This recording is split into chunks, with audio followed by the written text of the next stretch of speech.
me in the shadow, on the street lights on the corner. City vibes got a story. Feel the beat, don't ignore me. What's up, everybody? Yes, that's right. I'm vibing myself tonight. I'm not gonna even lie. I am vibing myself. You know how you look through your closet, you haven't seen a piece of clothing in Lord knows how long. I said, I forgot all about this shit. So I am feeling very, very braggadocious. I ain't gonna lie to you. But what's going on, everybody? Welcome into another live episode of Talk to Me, Michelle. And for your listening pleasure on the go, episode 60, the season finale is out right now. Episode 60, we talking about trouble with troublemakers. Trouble with troublemakers. The people who like to, throw the rock. And when you be like, who threw that rock? And they hide their hand. That's what I'm talking about on this episode. I want you guys to make sure you tune in because y'all can all relate to this nonsense. I appreciate you guys hitting that share button. If you have not subscribed yet, make sure you do so right now because I promise to keep you entertained. I promise I'm going to keep you entertained. But tonight, this is a good conversation because this is one of my favorite comedians. You guys have heard me speak about this man. I've interviewed him previous times, and he comes into Houston, and wherever he comes, I recommend you go see him. But when he comes to Houston, I look forward to his set. It's never the same. I'm guaranteed to talk about this set for months after I've seen this man live. And he's been gracious enough to share his story with us. So I want you guys to please give it up for my guest, Mr. Bo Dacious. What's going on? I have a drum roll for you, but right now I don't have the sound effect available. That's all right. I heard it in my head. Okay, it's all good then. How you been? I've been wonderful. How you doing?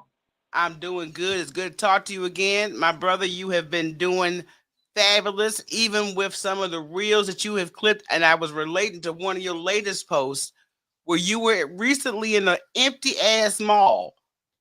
Oh, wow. Yeah, that was in Dallas. I was taken aback by that. It's I really strange. was. Because it was even stranger because I had a conversation with someone and I was like, malls are quickly going to become a thing of the past, with all this Amazon shit and, everybody online shopping.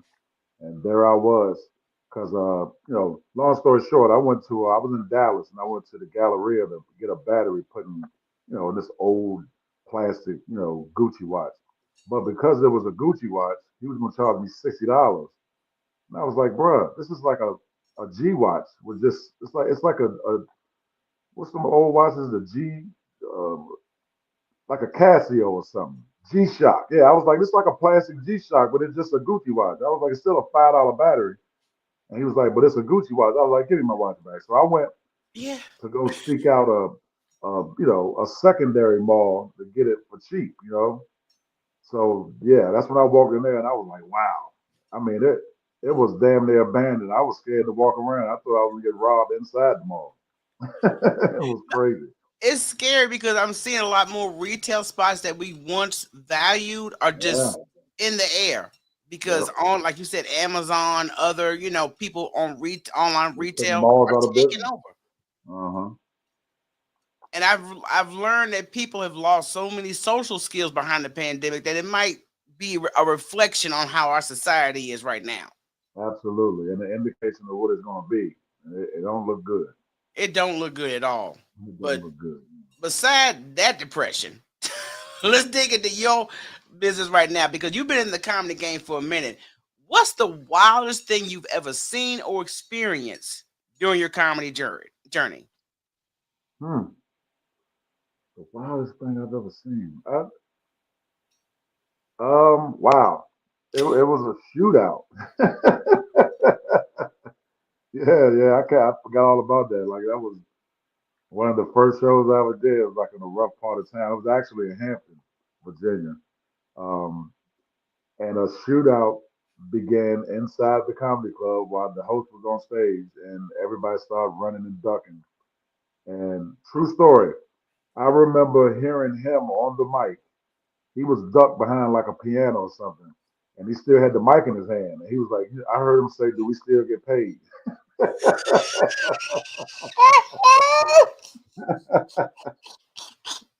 Yeah, you can't even begin to even you can't even fathom the shit that I've 30 years because I'll be celebrating 30 years next month. So I've seen just about every foreseeable thing that you can imagine.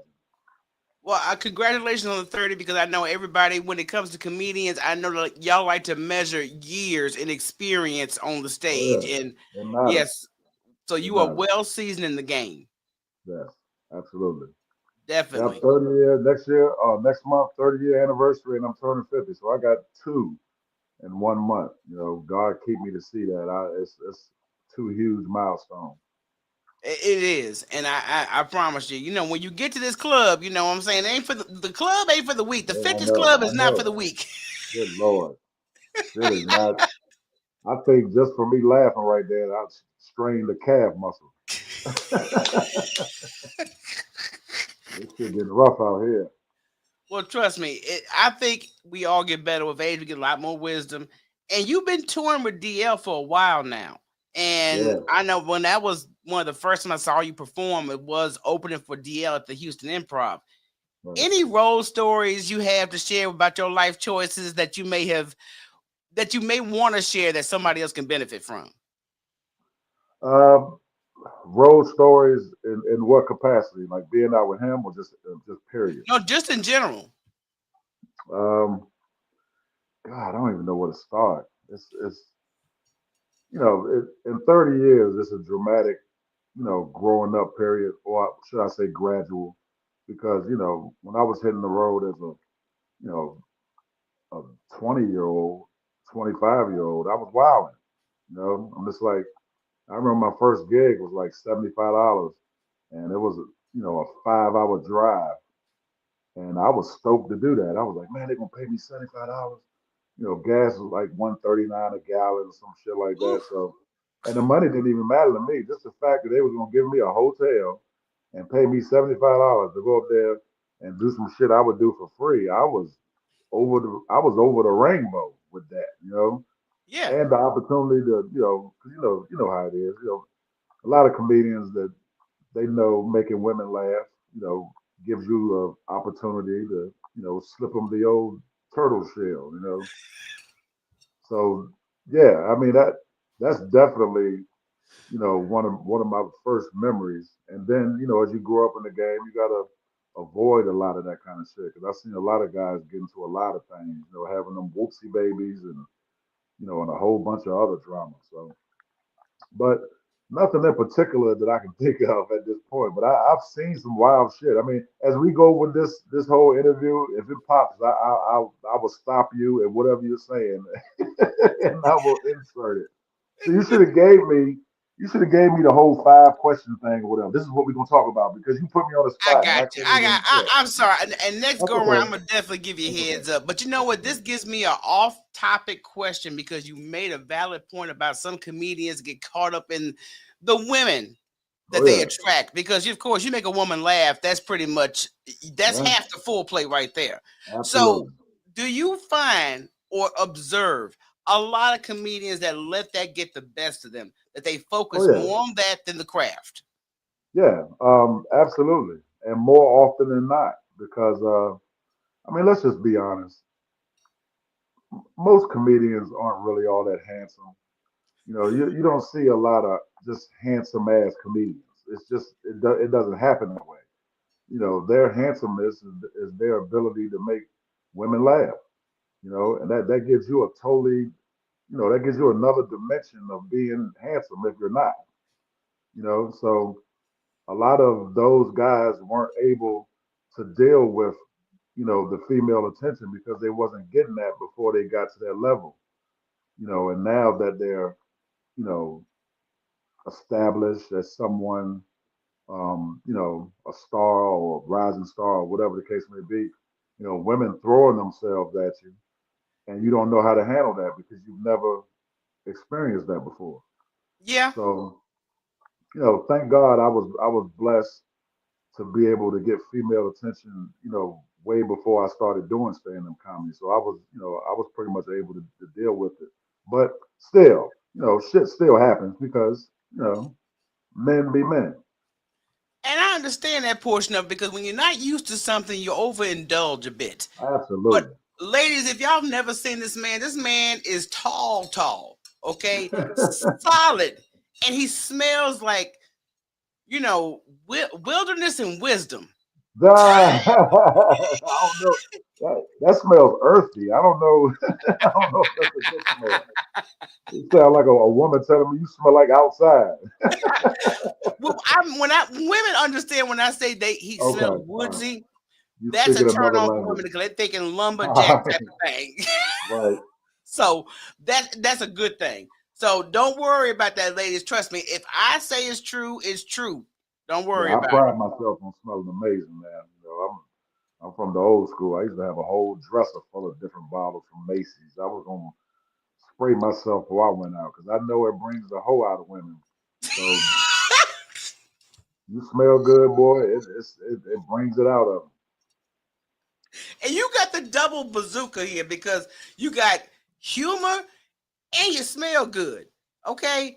And then I get you are an attractive man. So you got the triple Thank threat you. package going on here. So that's why Mhm. I see a lot of women, they go to these comedy shows, they giggle a little so hard, and they be hanging around the backstage door. I'm like, you enjoyed that last joke, didn't you, baby? So You know what's funny about that? I sell merchandise and stuff after the show.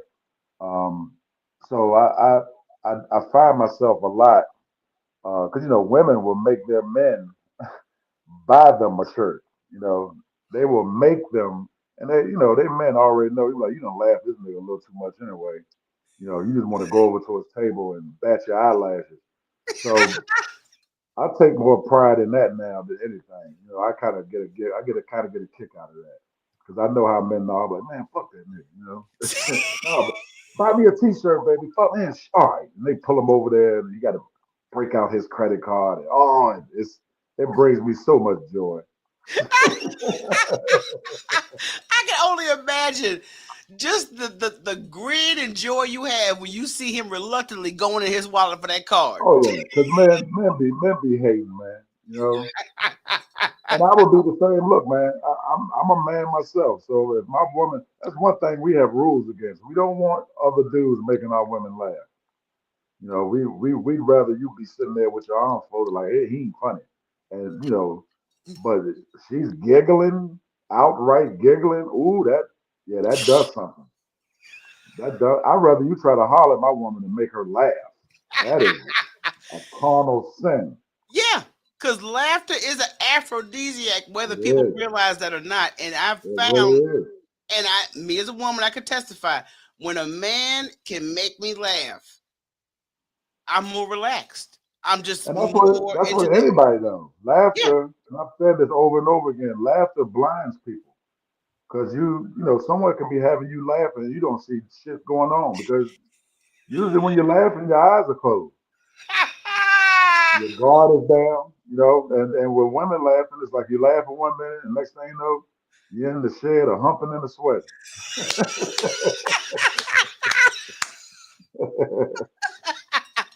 Open your eyes, like how did I get here? Okay, don't worry about it. I started Laughing. laughing too hard, and Laughing is what does it. oh my god. So let's get to the theme of our conversation.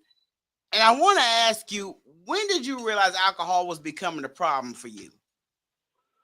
Um, and people ask me this all the time, and I'm glad that well, they ask me questions all the time about sobriety, and at first I'm like, why ask me? I'm not special. It's just a conscious decision that I made. But now I see how important it is to impact other people that may be going through a struggle that you wasn't aware that you had. But for me, it was, I didn't feel like I had a problem, but hindsight truly is 2020. So when I look back, I'm like, damn, I was drinking a lot. This, like you said, I am a big guy and I can handle a lot. I can hold a lot. And that's not necessarily a flex.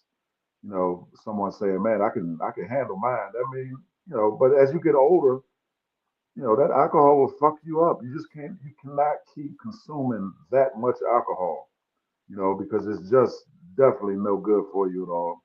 And as you get older, the hangovers become increasingly more difficult to get over. They last longer. I started calling them hang arounds instead of hangovers because they hang around. I'm spending half my day trying to get back right, you Yeah, know, and once I drink a gallon of water and finally eat something and get my head right, it's time to take a shower and do it all over again. So I just had one day I just had that revelation. I was like, I've had enough. I just I drank for a long time. I had fun.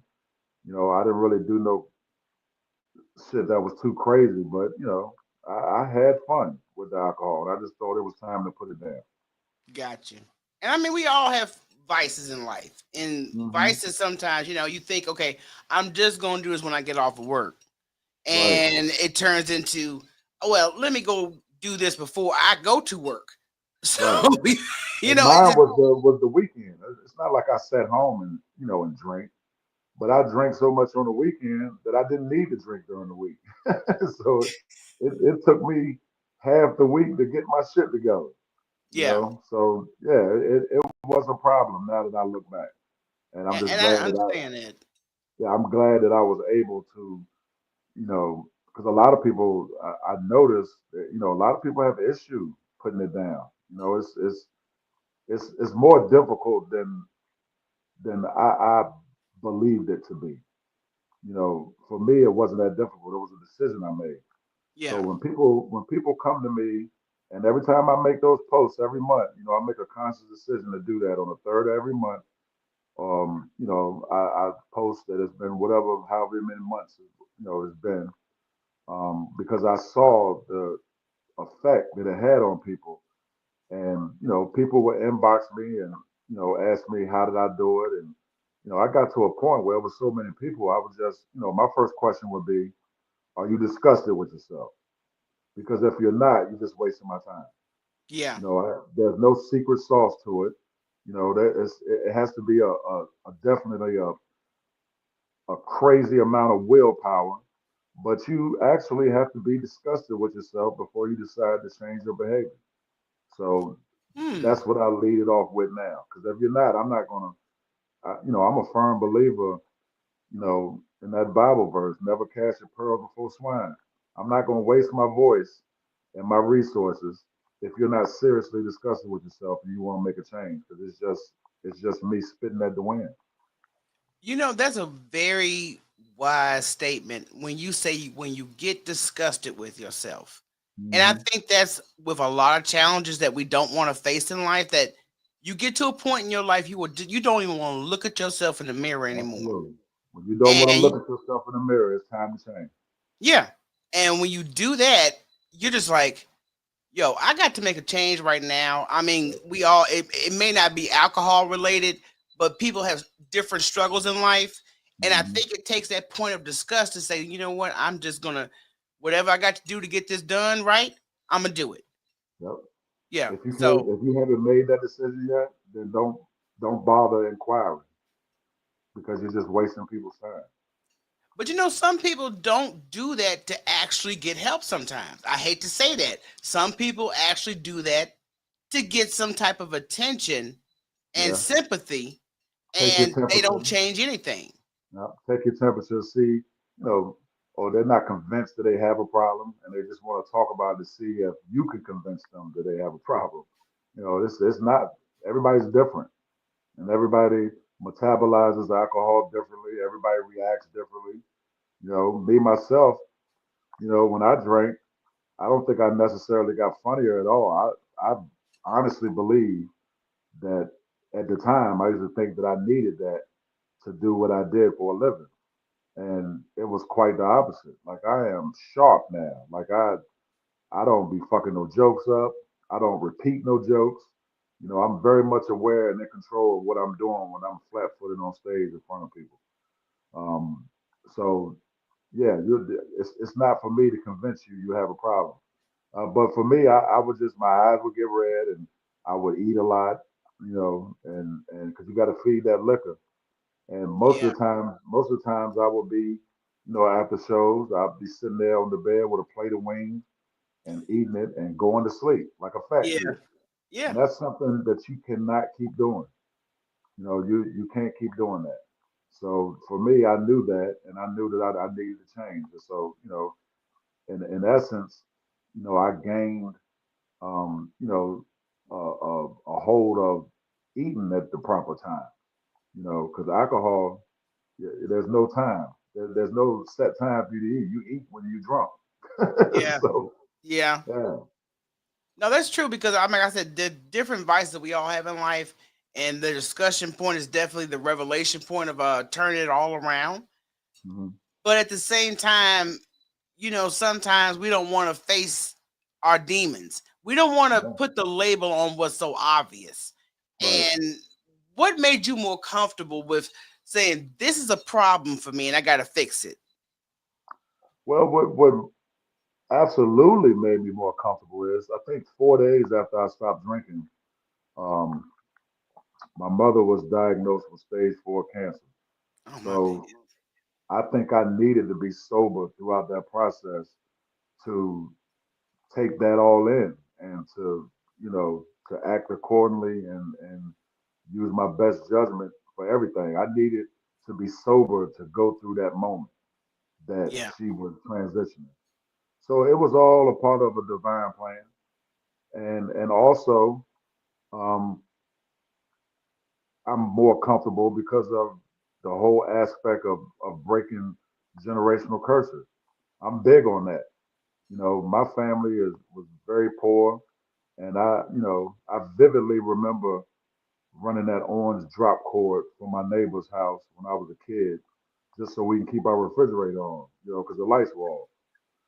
So stuff like that, seeing my mother and grandmother and grandfather and everybody living check to check, and not having shit that I really wanted, you know, and of course, looking at a lot of my family members, alcohol was definitely involved in a lot of that. It was a lot of drug use and alcohol use, and I just felt like for me to properly break these generational curses, I got to shed everything that would could potentially be an issue. So, and being sober is the only way I would have that revelation. But do you find yourself, I mean, because now you're in entertainment. Mhm. Regardless what umbrella of entertainment you're in, there's always going to be the influence of something that we don't really need to indulge in, but you're influenced to indulge in it. Do you Mhm. find yourself in these situations where somebody's just pressing, "Hey man, just have one drink, just just Oh just nah, one drink"? nah, because people know, and I'm glad I've been blessed with my stature, and and not just my stature, my no nonsense to approach to everything. Nobody fucks with me like that. They know better. Yeah. So just the fact that I come off as being that guy that you don't fuck with, I never had to worry about that. Well, you blessed because I know a lot of people who just don't have no good intention from the get go. Oh yeah, absolutely, and they'll fall right off the wagon. Yeah, Yep. And yeah. it's So I sad. don't. That goes with anything. I've never been uh, influenced by anyone. I've always felt like I was different from jump. I never thought I was better than anybody or anything like that. But I knew immediately as a child, as a young teenager, or whatever the case may be, I knew that I was different from everybody else just from being around people. Yeah. I knew that I was different. So I need to act different. But I was never influenced to want to, I didn't start doing the things that I do because anybody else, did them before me because I pride myself on being different. I just fell into certain pitfalls that, young men fall into as far as, alcohol use and smoking weed and all that kind of stuff. Yeah. And I mean, I definitely commend you because it's not an easy task to have at hand when you're doing any type of live performances because I've never, like I said, from far as I've seen you perform, never a bad set. But there Thank might you. be a I've had night a that blessing. somebody throws you off or somebody tries you while you're trying your set, and you might be tempted. You know, I don't, that you don't give me that impression that you were easily influenced No, like that. never. But some are. And they use that sometimes as an excuse to go back to the vice they've been trying to get away from. That's why you have to make up your mind that you are disgusted with yourself and that and that alone will help you you know persevere through any of this, anything in life. You know, if you made up your mind about it and you know for a fact that it just isn't good for you. But and I do know this because some people just don't have the willpower that I have. You can't talk it or beat it into anybody. And that goes for anything. I had a major problem, with weight early on in my early manhood. I like to eat. I'm a big boy, and I was 325 at one time. So my weight fluctuated a little bit, not like Luther, but it fluctuated a little bit throughout the year. Sometimes I would allow myself to let myself go or whatever. And then I'll step on the scale, and then boom, I'll be like, damn, I gained 25 pounds, and now I got to work my ass off to get it back off. Um, but it's a lifestyle, just with anything. Once you make a commitment to it, um, I think, yeah, this past October, I started because I had a moment where I didn't want to wear suits and shit no more. Because I'm just like, they don't pay me enough to dress up.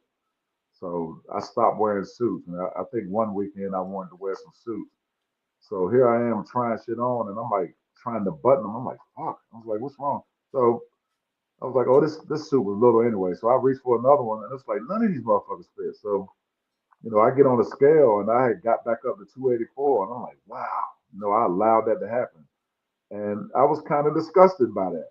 You Yeah. know, and so I just, I know what works for me as far as weight loss and shit like that because I've done it. And I know that if I tighten up and add a couple more steps and eliminate anything uh, white in my diet, anything as far as sugar or bread or potatoes or anything, carby. I know if I Yeah. eliminate that and not eat after 8, the weight will fall off. And I'm back down to 260, 265, around my normal weight. I got back to that in like maybe 2 or 3 months. That's hot because, like I said, I was gonna, remark on that because I'm telling y'all, when I met Bo several times, big stature. Okay, he's a Yeah, he's a big stature dude, but he's definitely lost weight, and I understand where you're coming from when it comes to cutting out certain things to make different changes in your life because it takes hmm, little steps of elimination just to try to stay on track. right. So And alcohol keeps you big too. That's another thing. If you stop drinking alcohol, your face will shrink immediately.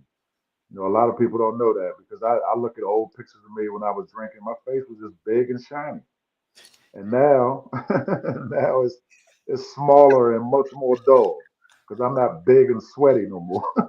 But you know what? My girlfriend, who's in the audience, because I've been on a weight loss journey myself with my sister, Right, and you know how you get frustrated with yourself, like I am not losing the weight. I'm not.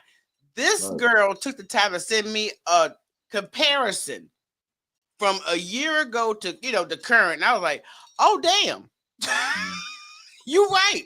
But you right, don't see it as you're going through the process. It usually takes right. somebody else to kind You of can't always go by the scale either, because as you get yes, older, it gets like this time when I lost the 20 plus pounds, it was a lot more difficult. I'm not gonna lie because it's just a fact.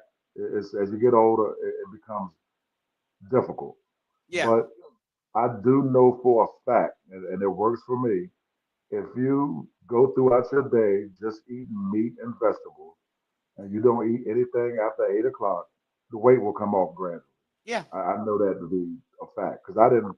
The first week, I think maybe I lost 1 pound. I'm like, what the hell? Like usually when I start on those diets, going low carb, it yeah. would fall off. Just 10 come right pounds the first off. week, 7 pounds. This time it was like 1 pound, 2 pounds the first week, and I started getting frustrated. But when it Yes. started to come off, it started to come off because you have to train your body to get back into that mode of burning. As you eat a lot of carbs and shit like that, it does the opposite. It stores. And that's definitely something I have adapted for my personal stuff. Like I said, I ain't doing no damn Ozempic. I ain't doing none of that crap. No, I no, need to you don't want to do change lifestyle habits. that. Right. And that sticks with you a lot longer for me. Like I said, Mhm. some people have been successful on that, but I just don't want no quick fix. I need to go ahead and adapt Right. natural, Well, everyday I know thing. people that have used Ozempic to give them a kickstart and then get off of it and do the right things to maintain it. So you can, but you just don't want to get hooked on a drug long term. That's definitely not. Yeah, and you know, my sister's a big girl, and you know, she's diabetic. She's way younger than me, way too young to be diabetic. And you know, I try to give her. I was like, you look at your brother. You know that I was big, and you know, still am a pretty big guy. But you saw me lose all that weight. Why wouldn't you listen to me in the things that you need to do? You know, and that's when I had that revelation that everybody don't have the same willpower as you have. Everybody can't do what you do. And it was frustrating me because I just felt like I should at least be able to beat this into her or something. And you know, you can't be that way because you'll turn people off. Well, you're right about that because people are not going to do it unless they're ready. You can Yeah, tell them all that you want, yeah, but I wouldn't beat yourself up about it because I know for me personally, after doctor visits, even my own daddy making remarks like, "Girl, you getting out there," right, right. and then you still like, And "Yeah, that I'm all doesn't help right." either. That Yeah, doesn't help because we right. see it. We look in the mirror. We know. We Yeah. know it, but we don't necessarily want to face the reality right away or at that time. Hmm. So before we actually implement changes that are going to be positive lifestyle changes for good, we gonna have to beat ourselves up a little bit, and it takes that moment of Sometimes that disgust. helps. Sometimes that does help. Yes. It depends on how self-conscious you are, because a lot of comedians can tell jokes, but they can't take them. And early on, I was one of them. I would fertilize the area around me with jokes.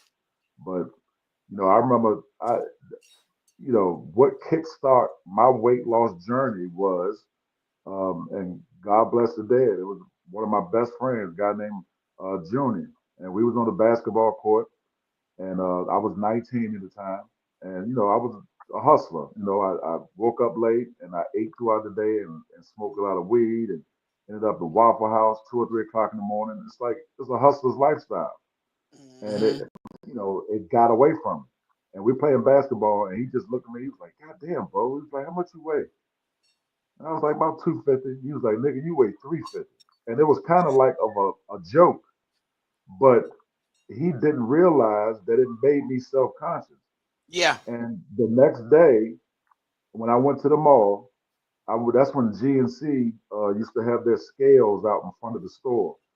And I stepped on that scale in front of GNC, and it said 330. And I just remember I kept getting off of it and getting on it. I'm asking people in the store, is this calibrated? Like, is this? So I was getting on scales, and all of them was saying 330 pounds. I was like, I cannot believe that in that short period of time, I allowed that to happen. And going back to what I was talking about, I was disgusted Yeah. and I went hard. And I think I lost 60 pounds the first 3 months because I totally changed everything about me. I was Hmm. so pissed off. And like Ray Lewis used to say, you got to be pissed off for excellence. I was so pissed off that I allowed myself to go like that, that I went hard as hell. Yeah. First month, I lost 28 pounds. And in 3, 4 months' time, I lost 65 pounds. And I mean, I remember, you know how black folks are. I was like, God damn, nigga, you on that shit? Or you know, that's our go-to. Yeah, that That's nigga not got good. that shit. You want Yeah, that shit? yeah, that nigga got that shit. You either own it or you got it. But everybody started seeing me, you know, dope boy walking around the neighborhood with a fucking bandana on and shit, and just power walking. It was like, this is some weird shit. But then they saw me lose weight. I was waking up every morning to go play basketball at the gym and lifting weights, and I didn't know what I was doing, but I also knew what I was doing. I also knew what I wasn't doing, and that was the wrong thing. I know I was going to get some results from that no matter what. Yeah. And that's the attitude you have to have on yourself. You have to be your own Flavor Flav, Yeah. and just have that hype man voice in your head, regardless on what's going on around you. Because there'll be people that support your journey, and there'll be people that are just there to downgrade you from Yeah, even but succeeding. people, just like you said, your pop was like, you getting big. Sometimes people need to kick you in your ass because you know how you grown. You know God will send angels. And it don't matter if they're the right kind of angels. Sometimes they're just some jive ass nigga to put a bug in your ear that you hate to Yes. hear, and it ended up being that what you need to hear. I distinctively remember because I was on probation at that time. Like I got caught with a lot of drugs and shit, and was in the process of trying to turn my life around. So I go to my probation officer, and this guy, he was the only probation officer I had that actually sit down and talk to me man to man. It wasn't like on some, but here, nigga, pee in this cup. And did you find a job this week? It wasn't the run of the mill probation officer shit. Right. He talked to me and wanted to know. I guess he saw something in me. He saw that I wasn't the drug dealer guy that just was gonna fuck his life up and go back to jail and so on and so forth. He saw something in me.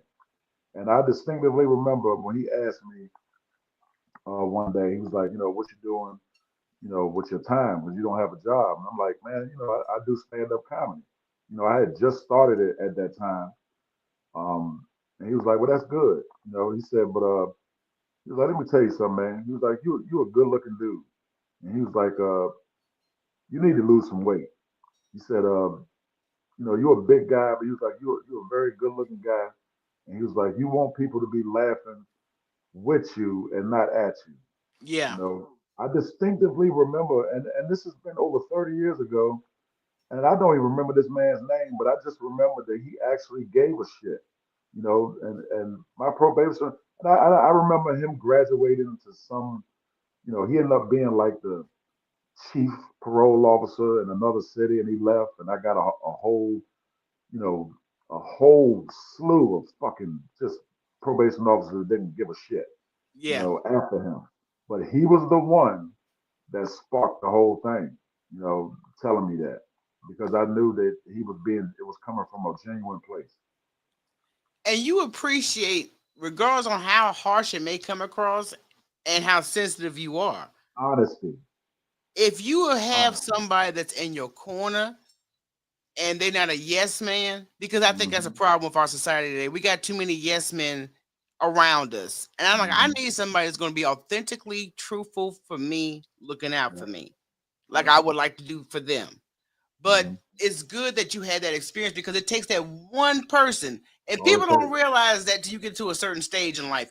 You remember something that happened over 40, 50 years ago, and it stuck with you all this time to motivate you to do the right thing for yourself. You know?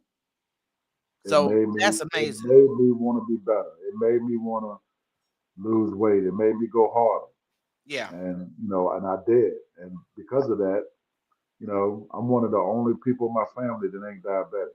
It's rampant in my family. Yeah. I mean, rampant. Yeah. I And mean, I think that's across the board because a lot of folks don't realize what can contribute to diabetes or being pre diabetic. And without us having this basic knowledge of it, we get surprised when we get the diagnosis when we get a checkup. Like, hmm oh damn, I'm diabetic. I don't eat no sugar, but there's other things that contribute to it in terms of sugar. So I right. think it's like I said, lack of not lack of resources, but lack of knowledge. And it's also, if I'm not sure what types there are. I think it's type two is the one you can control, Yeah, and type one is the one that you're born with. But type two is the one you earn, yeah, so to speak. So people get diagnosed as being diabetic, and a lot of them think that's the end of the world. You can actually reverse it, yeah, you know, but it's just going to take some willpower, and that goes, you know, we lost Irv Gotti a couple months ago, and he was severely diabetic, and he did yeah, not give a shit, and it was well known. yeah. He did not give a shit, and it ended up killing him. He had a stroke that was a direct, it was directly connected to his diabetes. And I appreciate you coming out, like I said, because you've been so open with your story, your journey on where you're at right now. So I first of all want to commend you on all the achievements because you've not just made one achievement, you've made several achievements. You've gained sobriety, you've Hmm. lost weight, you've gotten but I've always saw you as a focused individual, but it just seems like now is like real hardcore focus. Oh yeah, because during COVID, when I couldn't, so to speak, walk in my purpose, because COVID definitely made me refocus because I couldn't perform, and that really hurt my feelings because I know well I figured that I had a job that nothing could fuck with it. I'm always be able to do stand up. Well, there came a time, and just like everybody else, God set our ass down, Yeah, and I did not know how to process that. I'm just like, what the hell am I gonna do? Like that's all I know how to do. That ain't illegal. And I mean, it fucked with me a lot. It really took a toll on me. And I just said, yeah, if I ever get a chance to get back out there, I'm gonna tear this shit to pieces. And that's what I've been doing. I've been on a tear the last 4+ years or whatever it has been, 5 years now. That it's just been unreal. And now yeah, I'm just waiting on my opportunity because anybody who's seen me before, anybody who knows me, knows that I belong, amongst the greats. Um, and I know God will propel me at the time that He feels like, is necessary. yeah. And if anybody can wait, I can. I mean, it's been 30 years, but I don't have a whole lot of handsome years left in me. I'm becoming an old man. First of I all, want my shit back. black don't crack. Number one, I'm sure you've heard the saying before, Oh and yeah, I've given Bo his props on here, and when y'all see him in person, y'all will understand why. But I think you got so much more going for you because I only see more greatness coming out of you because not only are you setting an example on your own journey, but I know there's people that come to you that deal with the situation. They're like, man, how'd you do it? How'd you even yeah. walk away from it? But I'm like you too. If you're not serious about it, please don't waste my time. Hmm. Yeah. Yeah. So are you thinking about doing any additional advocate work or you just, walking in your own truth and just trying to set an example for others? Well, I mean, stand up is all I've ever wanted to do from the time, and it's not something I wanted to do as a child. I just think I wanted to be an entertainer. I thought I would be a singer. I thought I would be a rapper or something. But Right. I didn't like the way I felt doing those things in front of people. So I said this can't be for me. If I feel this, you know, I don't want to say afraid, but just, this indifferent, when I sing in front of people, even though I'm a hell of a singer, and a lot of I was people about to ask. a lot of people that know me will tell you, they're like, man, he missed his, he missed his calling, but I don't think that. But it just wasn't for me. And over the years, I've brought out, my ability to sing, through my act on stage. I've done that a lot, and I kind of got bored with it. And now it's just that, 30 years in this business after living life, I'm just like, man, I got a lot of shit to talk about. You know, it's a lot of, one thing about being a stand-up comic, this shit is like having a CDL license. I'm this shit gonna be good forever. Like I can take it anywhere. I am not an athlete. I'm not gonna pop an Achilles and be done, or I can't be great because I'm 31 and I'm too old to be running the football. The Hmm. older I get, the better I'm gonna get, and Yeah. it is proven. It is proven every week in and week out. It's like now I'm a wizard. Man. Look, I am surgical with that fucking microphone, and I can talk a lot of shit now because I just have that life experience to back it up. It's not just And me being funny now. It's being funny, honest, truthful, informative, a bunch of other shit. I'm it's touching souls now, you you know? touching souls and aunties. Cause you I think my days of being an auntie slayer is over with. no, no, no, no, no, no, no, no, no, no. See, you talking about you just getting ready to get in your 50s. You still got a long stretch in the auntie game. Trust me.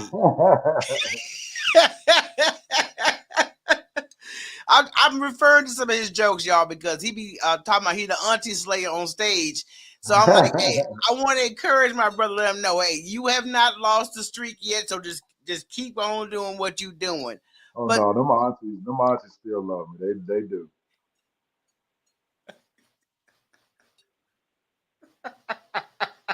but now, at this age now, I'm unk now. Now it's a lot of the the young thugs or the maybe 30 somethings. They like, God damn, you a monster. And now they wanna.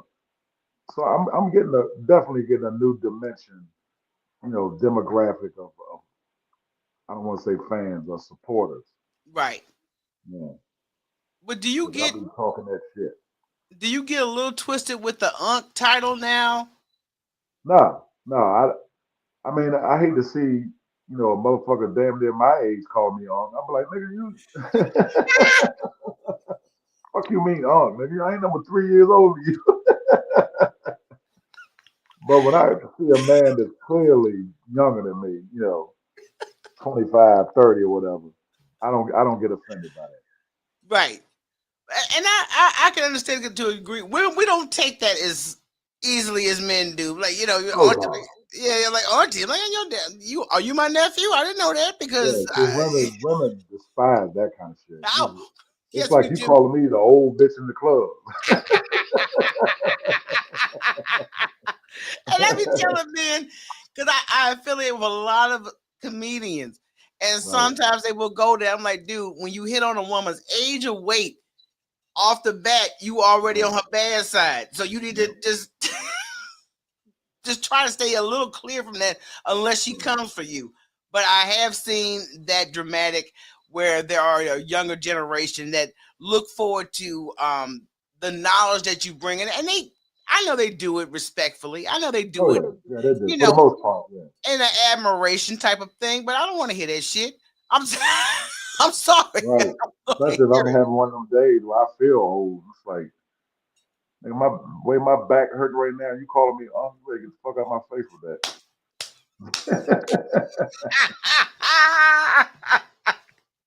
Well, let me give you one last question before we wrap this up because I know you've experienced a lot of knowledge, wisdom, and experience through your journey. If you could go back to your younger self, what would you advise your younger self? Whew. Um, be patient. That is the most, because I'm in a comedy is in a not just life period, but comedy is in a I don't want to call it a bad space because there's a lot of people out there still doing this at a high level. Um, but it's just like everything, it evolves, just like rap did. Um, it's I would have told myself to be more patient. The product that I have on stage now. Can you hear me? Yeah, Okay. The product that I have on stage now, I think that if I had made it early on, I probably would have hated the fact that I wasn't as good as I am right now. Um, I think right now it's far from the finished product, but it's a product that I'm proud of, and I'm so comfortable in my own skin and just every inch of that stage. Um, I went through a time period maybe 10 years ago where I was very bitter because I started seeing it was this new wave of the video cats uh, doing their little online thing, and now they're getting dates at comedy clubs that seasoned yeah, veterans like myself should have, or at least I thought we should have. And I had this tremendous chip on my shoulder, and I found myself maybe not wishing people the best. And when you do that, you block your own blessing. yeah. So I think I blocked a lot of mine, being that way. And even though I'm not that accepting of the shit now, I am a lot more tolerant, and I know who I am, and I operate wonderful in my own greatness. So I would have told myself a long time ago just to be patient because good things are bound to happen when you're doing shit the right way and you're keeping a relationship with God and you're just doing right by people. And that's the key element. The last portion that you said, just do right by people, because folks don't realize that karma does exist. It don't have no expiration date, and At even if all. you are dead and gone. If you got family members and children, don't think it won't hit them because you missed out on it. So, Oh yeah, cream will rise to the top, 100%. yes, exactly. Please tell the people where they can find you, follow you, and your next show dates you got coming up. All of my platforms are basically the same. Bo last name. Those three words together. Bo B-O. The word last Last, and the word name Name.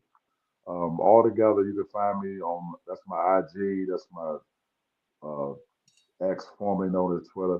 I don't know how long I'm gonna be up there because I ain't really fucking with Elon like that. No. But Facebook and everything else. Um, my next show is I'm going to be in Hartford, Connecticut this weekend, and I don't know what's following that. I think Huntsville, Alabama, the week after that, and I do know I'll be back in Houston April 25th weekend. So I'll Okay. be back. I'll be back at H Town that weekend. I don't know if it's 25th through the 27th, but whatever that weekend is, I'll be there for those 3 days with my big brother. Yeah, Well, I'm gonna make sure I try to hit you up on. I see the show dates on the Houston Improv website because it's always a pleasure to see you live. Always a pleasure to see you in general, even when you're not performing.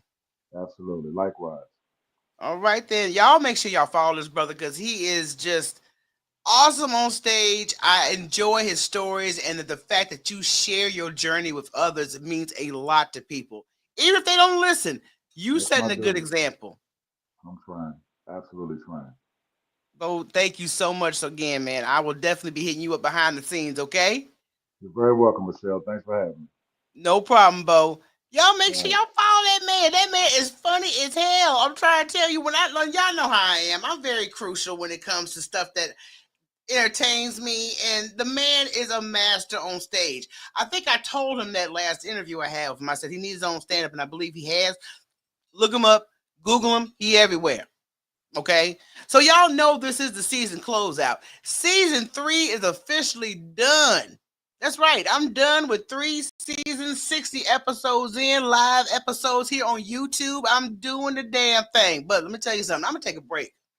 So, season 4 will be in your face April 1st. I'll be having more great conversations, more common sense we all need in life. And I'm going to help y'all laugh at some of this nonsense we come across on a regular basis. I'm on all podcast platforms. Make sure you check out the latest episode, The Trouble with Troublemakers.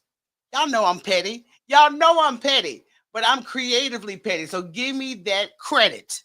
I'm creatively petty, y'all. So look, I'm out of here, y'all. Make sure y'all follow Bo Dacious. Make sure if you guys see him in your city, buy tickets, go to his merch table, buy some merch, do all that good stuff. I appreciate y'all, but I'm going to see y'all a little after April 1st because I got some things I'm doing. I just need a moment. That's all I'm trying to get in my life is a moment, y'all. So, hey, if you have not subscribed, do so right now. I will see you guys, next spring. Holla.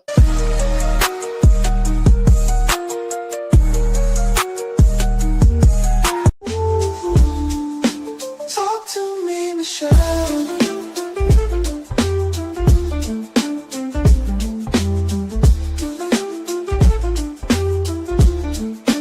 Talk to me, Michelle. Edited by Protégé Consulting.